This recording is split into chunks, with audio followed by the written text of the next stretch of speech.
ఓం నమః శివాయ. ఓం నమో నారాయణాయ. కర్మ నివారణ నరదృష్టి నివారణ కాళభైరవాయ నమో నమః. ఓం దిగంబరాయ విద్మహే అశ్వవాహనాయ ధీమహి తన్నో శ్రీ ఉన్మత్త కాళభైరవ శ్రీ వారాహి శక్తి దేవ్యై నమోస్తుతే. హరి ఓం. మా ఛానల్కి స్వాగతం.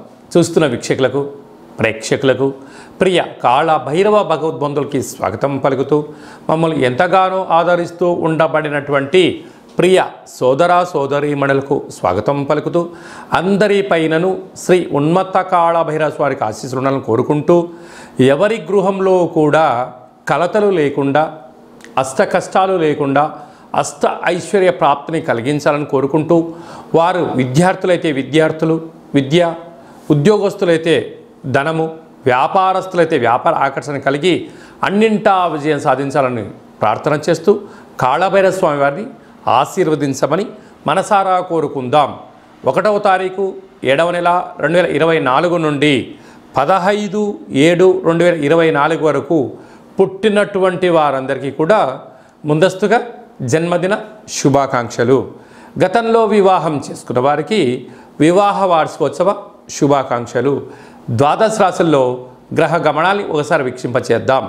మేషరాశిలో కుజ భగవానుడు స్వక్షేత్ర సంచార స్థితి, వృషభ రాశిలో దేవగురు బృహస్పతి సంచార స్థితి, మిథున రాశిలో రవి శుక్ర సంచార స్థితి, కర్కాటక రాశిలో బుధ సంచార స్థితి, కన్యరాశిలో కేతు సంచార స్థితి, కుంభరాశిలో శని భగవానుడు స్వక్షేత్ర సంచార స్థితి, మీనరాశిలో రాహు సంచార స్థితితో ద్వాదశ రాశుల్లో గ్రహ గమనాలు ఈ విధంగా ఉన్నాయి.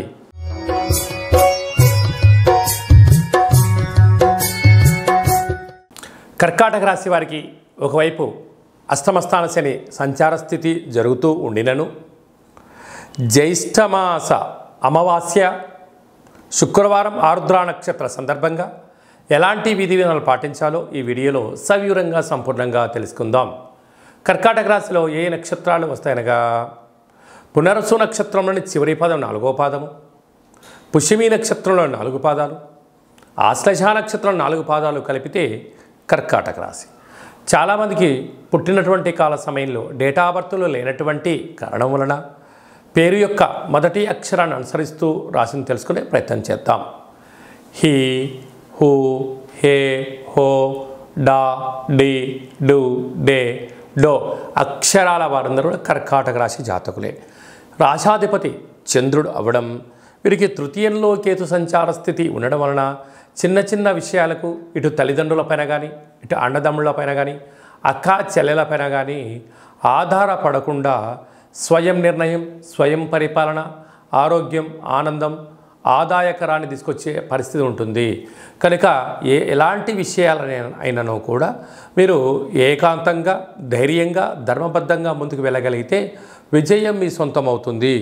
అష్టమ స్థానంలో శని భగవానుడు స్వక్షేత్రకారకుడు అవడం వలన మీ జన్మ నక్షత్రం రోజున అష్టమి అమావాస్య తిథుల యందున దూర వాయు జల ప్రయాణాలు పెట్టుకోకపోవడం, అన్నింటా ఆవేశం లేకుండా ఆలోచన కలిగి ఆచితూచి నిర్ణయం తీసుకోవడం, మౌనమే శరణ్యంగా ఉండగలిగినట్లయితే 90% మంది శత్రువులను 90% సమస్యలను తొలగించుకునే ప్రయత్నం అవుతుంది.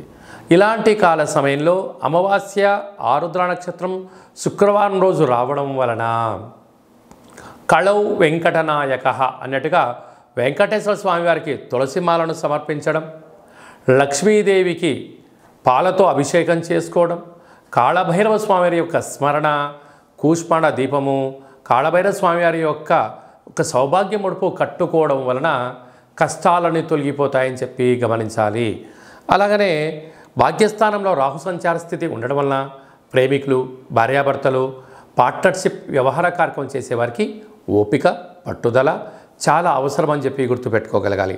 రాజ్యస్థానంలో కుజుడు స్వక్షేత్రకారకుడు అవ్వడం వలన వృత్తులు, ఉద్యోగాలు, వ్యాపారాలు, సేవారంగ కార్యక్రమాల్లో అన్నింటా విజయం మీ సొంతమవుతుంది. లాభస్థానంలో దేవగురు బృహస్పతి సంచారం చేయడం వలన ధర్మబద్ధంగా న్యాయబద్ధంగా మీరు ఉండడం వలన అన్నింటా విజయం మీ సొంతమవుతుంది. రియల్ ఎస్టేట్ వ్యాపారం చేసేవారు, నీటి వ్యాపారం చేసేవారు, హోటల్ వ్యాపారాలు, సాఫ్ట్వేర్లు, హార్డ్వేర్లు, వ్యవసాయ సోదరిమణులు, గృహ భవన నిర్మాణ కార్యక్రమం చేసేటువంటి వారికి ఓపిక, పట్టుదల, శుచి, శుభ్రత, ఆధ్యాత్మిక చింతన ఉండడం వల్ల అన్నింటా విజయం మీ సొంతమవుతుందని చెప్పి గమనించాలి. ముఖ్యమైనటువంటి పండగల గురించి క్లుప్తంగా సవివరంగా సంపూర్ణంగా తెలుసుకుందాం. 5వ తారీఖు 7వ నెల 2024 జ్యేష్ఠమాస కృష్ణపక్ష అమావాస్య శుక్రవారము, ఆరుద్ర నక్షత్రము, సాక్షాత్తుగా ఆ పరమేశ్వరుల స్వామివారి యొక్క జన్మ నక్షత్రము ఆరుద్ర నక్షత్రము శుక్రవారం రావడము, అందులో జ్యేష్ఠమాసంలో రావడము చాలా అరుదుగా వచ్చేటువంటి అమావాస్య కనుక మనమందరము కూడా ఇంట్లో కూష్మాండ దీపాన్ని పెట్టుకుందాం, కాళభైరవ స్వామిని స్మరణ చేద్దాం, నరదృష్టిని కర్మను తొలగించుకుందాం, అనుకుంటున్న అన్ని పనులలో విజయాన్ని సాధింపచేద్దాం. అలాగనే 14/7/2024 ఆషాఢమాస శుక్లపక్ష అష్టమి ఆదివారం చిత్తా నక్షత్ర సందర్భంగా మనమందరము కూడా కాళభైరవ స్వామి స్మరణ, ధ్యానము, కూష్మాండ దీపము, హోమ కార్యక్రమంలో పాల్గొనడం వలన మనకు ఉండబడినటువంటి నరదృష్టి, కర్మ నివారణ, భూత ప్రేత పిశాచ బ్రహ్మర యక్షర యమదూత దోషాలు తొలగిపోయి అనుకుంటున్న అన్ని పనులలో విజయం సాధించడం జరుగుతుంది. ఇంకనూ మనము అద్భుతమైన విజయం సాధించగలగాలి అన్నట్లయితే ఈ యొక్క పాత్ర కంచు పాత్ర అంటారు. ఒక పాత్రలో 12 రాసులను అచ్చు వేయడం జరుగుతుంది. ఈ పాత్ర కాళభైరవ స్వామి వారి యొక్క అక్షయ పాత్ర. ఈ యొక్క పాత్ర మన గృహంలో ఉంచుకొని ఎలాంటి విధిని పాటించాలో ఈ వీడియోలో సవివరంగా సంపూర్ణంగా తెలుసుకుందాం. ఒక్కసారి చూద్దాం. ఇలా ముట్టుకోగానే ఓంకార శబ్దం రావడం జరుగుతుంది. ఇలాగా